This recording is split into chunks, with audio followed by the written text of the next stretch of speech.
আমার বন্ধুগণ, এই সমাজ সংস্কারের জন্য, সুন্দর সমাজ গড়ার জন্য, রাষ্ট্র গড়ার জন্য কতজন কত তন্ত্র মন্ত্র নিয়ে আসে, বহু চেষ্টা করার জন্য বহু চেষ্টা করে তারা, বহু আন্দোলন করে তারা। কিন্তু আল্লাহর কসম করে বলি, পৃথিবীর কোন তৈরি করা আইন দিয়ে সমাজে কোনোদিন শান্তি আসতে পারে না। কে বলেছে আমেরিকা স্বপ্নের দেশ? কে বলেছে ইউরোপ স্বপ্নের দেশ? কে বলেছে? আপনি আমেরিকার খোঁজ খবর নিয়ে দেখেন, আমেরিকার একটা সিংহভাগ অংশই হলো তারা মানসিক রোগী। কি রোগী বলেন? মানসিক রোগী, মেন্টালি প্রবলেম তাদের। সুখ নাই, শান্তি নাই। পৃথিবীতে যদি কোনো সুখ দেখতে চান, শান্তি দেখতে চান, শান্তির একমাত্র জায়গা হলো কোরআনকে মেনে নেওয়া, আল্লাহর জিকির করা এবং তার সঙ্গে নিজের সম্পর্ক গড়ে তোলা। সেই ব্যক্তি হৃদয়ের দিক থেকে প্রশান্তি পায় যে বান্দা তার আল্লাহকে চিনতে পেরে তার গোলামি করতে পেরেছে। জোরে বলে সুবহানাল্লাহ। আমার বন্ধুগণ, আমার নবীর জন্ম যে সমাজে ছিল, যে নগরীতে ছিল, সবার কম বেশি জানা আছে যে নগরীতে জন্ম তার হয়েছিল, মক্কা নগরী। সেই যুগের মানুষগুলো এত নোংরা ছিল যে নিজের মাকে পর্যন্ত বিয়ে করত। তো জোরে বলে নাউজুবিল্লাহ। বাপ বিয়ে করছে এক মহিলাকে, সৎ মা তালাক দিয়ে ফেলছে, ছেলে গিয়ে সেই মাটাকে বিয়ে করছে। এত নিম্নমানের রুচি তাদের ছিল। ভাঙ্গা পাতিলকে কেন্দ্র করে যুদ্ধ লাগাতো, যুগের পরে যুগ। কথা বলতে বলতে খুন হয়ে শেষ। এত নোংরা, মদ খেত পানির চাইতে বেশি। মেয়ের সন্তান তো দামি ছিল। মেয়ের সন্তান হলে পরে বাপ মা এটাকে দুর্ভাগা মনে করত। মেয়ের সন্তানকে জীবন্ত পুঁতে হত্যা করত। মেয়েরা গিয়ে গর্তের কিনারায় বসে থাকতো, সন্তান সম্ভব নারীগুলো যখন দেখতো সন্তান, লিঙ্গ নির্ধারণ করতো যে ছেলে হলো না মেয়ে হলো। মেয়ে হলেই গর্তের মধ্যে চট করে ফেলে দিত, মাটি চাপা দিয়ে শেষ করে দিত।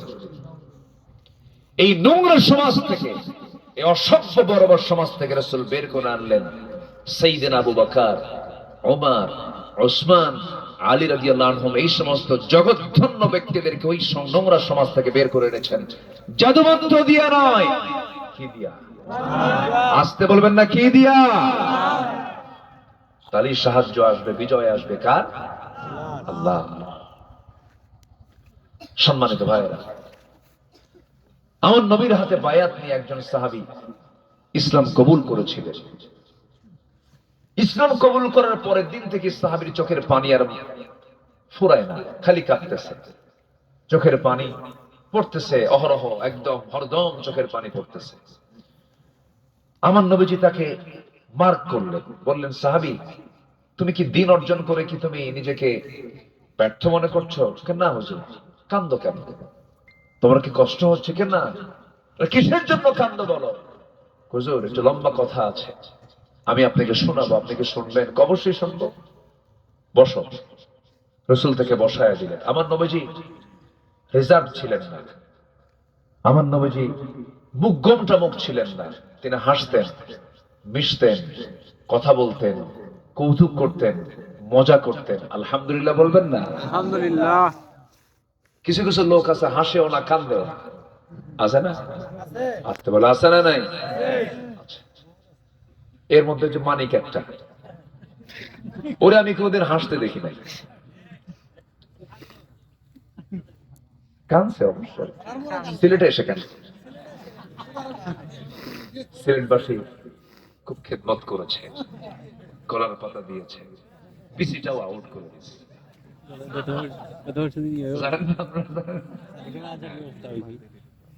পারে, সিলেটবাসী পারে।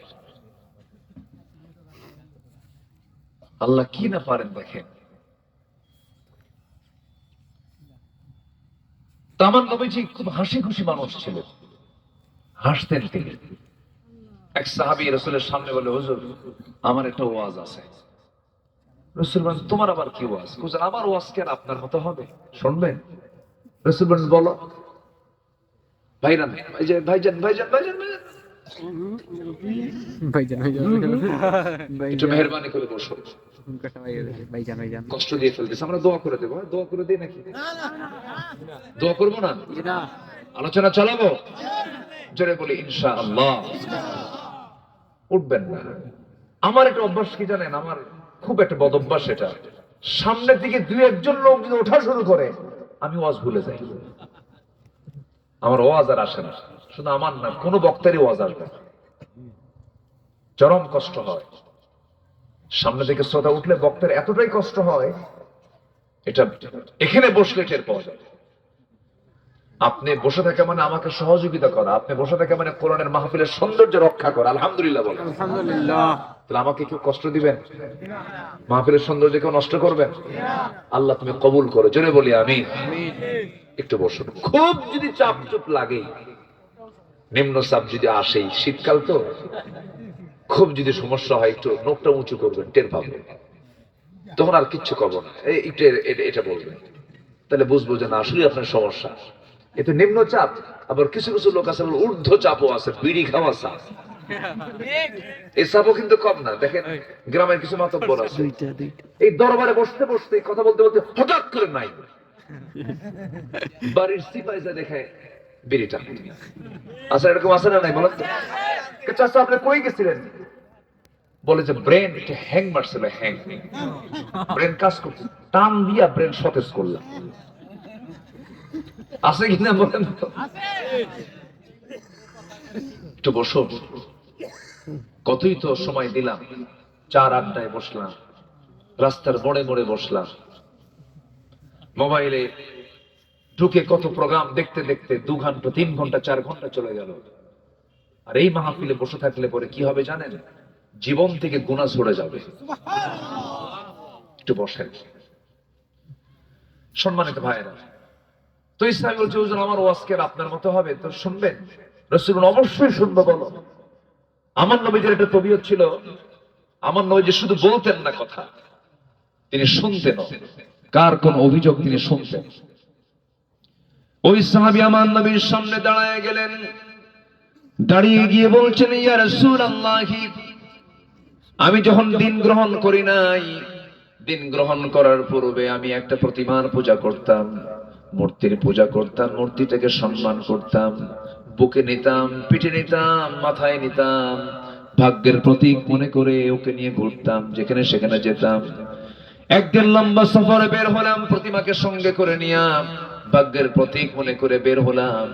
হঠাৎ করে আমার জরুরত চাপলো, শৌচকার্যের প্রয়োজন হলো, সঙ্গে সঙ্গে করলাম কি, আমার এই দেবতাকে সঙ্গে করে নিয়ে যাব কেমন করে, এটা তো বেয়াদবি হয়ে যায়, এটা মনে করে ওই মূর্তিটাকে, দেবতাটাকে আস্তে করে উঁচু জায়গায়, একটা উঁচু জায়গায় রেখে দিলাম। রেখে দিয়ে আমি আড়ালে চলে গেলাম।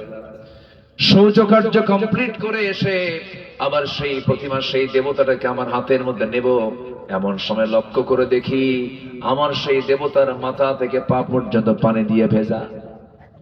আমার নবীজি মুস্কি মুস্কি হাসতেছেন। রাসূল বলেন এরপরে কি হুজুর আর বলেন না। আমি ওই মূর্তিটাকে নিয়ে ভাবলাম এই বুঝি রহমতের পানি, বরকতের পানি, এটা মনে করে আমার জিহ্বা লাগায় দিলাম। জিহ্বা লাগানো মাত্রই দেখি আমটা আমটা গন্ধ।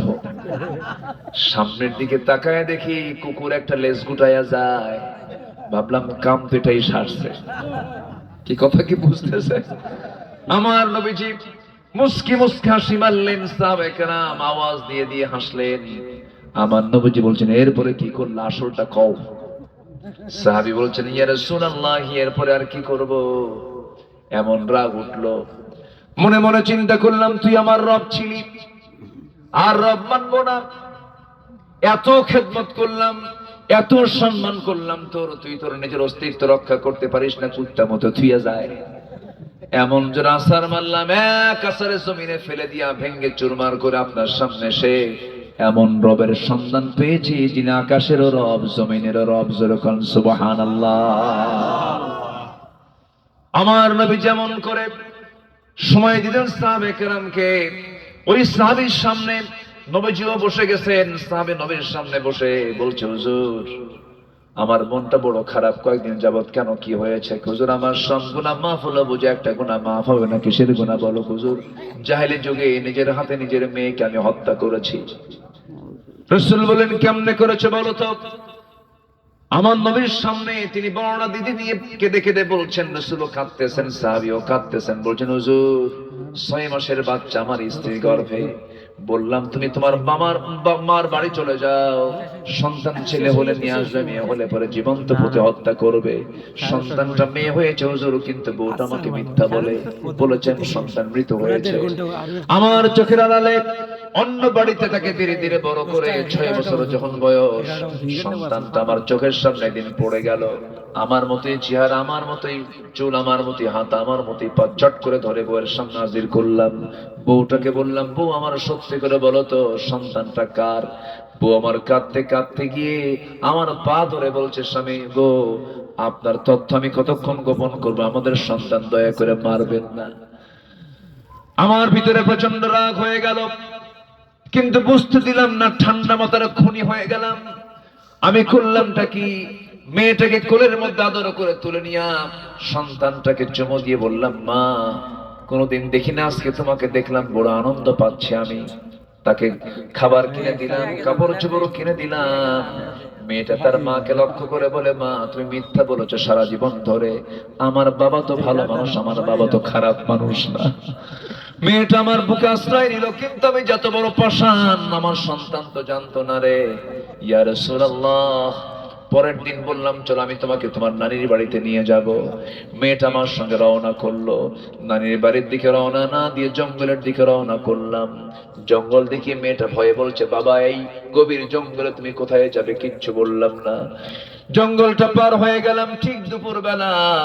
এমন সময় করলাম কি, কোদাল হাতে নিয়ে গর্ত খনন শুরু করে দিলাম। গর্ত খনন যখন করছিলাম, আমার মেয়েটা বারবার বলছে, বাবা তুমি গর্ত খনন কেন করো, কেন গর্ত খনন করতেছো? কিচ্ছু বললাম না। আমার মেয়েটা বারবার আমাকে জিজ্ঞাসা করে, কিন্তু আমি কোনো জবাব দিতে পারছিলাম না। আমি গর্ত খনন করতেছি, আমার মুখে ছিল দাড়ি হুজুর, দাড়িতে এসে ওই মাটিগুলো ছিটকে এসে পড়ে। আর আমার মেয়েটা আস্তে করে গিয়ে আমার দাড়ির মধ্যে নখ ঢুকায় ঢুকায় আমার দাড়িগুলো সাফ করে দেয়।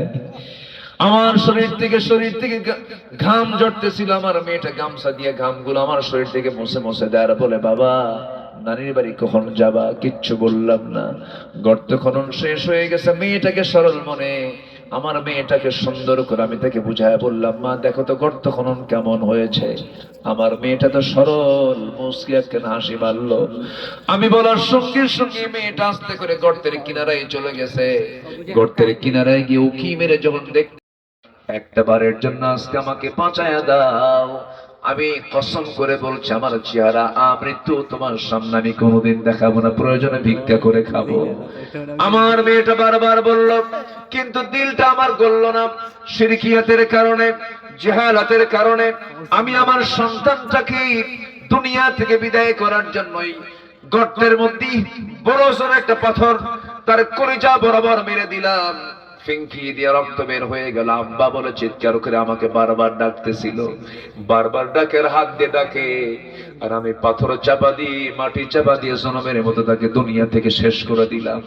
শিরকিয়াতের কারণে এমন করে মারতে মারতে আমি তাকে দুনিয়া থেকে নিঃশেষ করেছি। কোনদিন এতবার মনে হয় নাই সে মেয়ের কথা। কিন্তু কয়েকদিন আগে আপনার হাতে যখন আমি বায়াত নিলাম হুজুর, সেই দিন থেকে না আমি কোনো রাত ঘুমাতে পারি না। আমার মনে হয় আমার মেয়েটা আমাকে ডাকতেছে।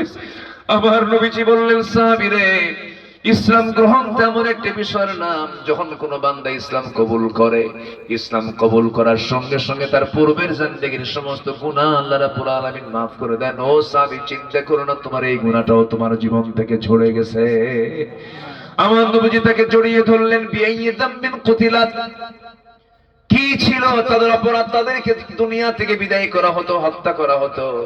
আমার বন্ধুগণ, সেই যুগে রাসূল বললেন, আমি মেয়ের বাপ, যার করে জন্য 3টা পৃথক জান্নাত, জোরে আল্লাহ। সেই গুণে ধরা জাতিকে, সেই অসভ্য বর্বর জাতিকে 100 দ্বারা কাঠিতাবদ্ধ করেছেন ইসলাম দিয়া, কোরআন দিয়া। সেই কোরআনকে আমরা বিজয়ী বেশে দেখতে চাই নাকি? চাই।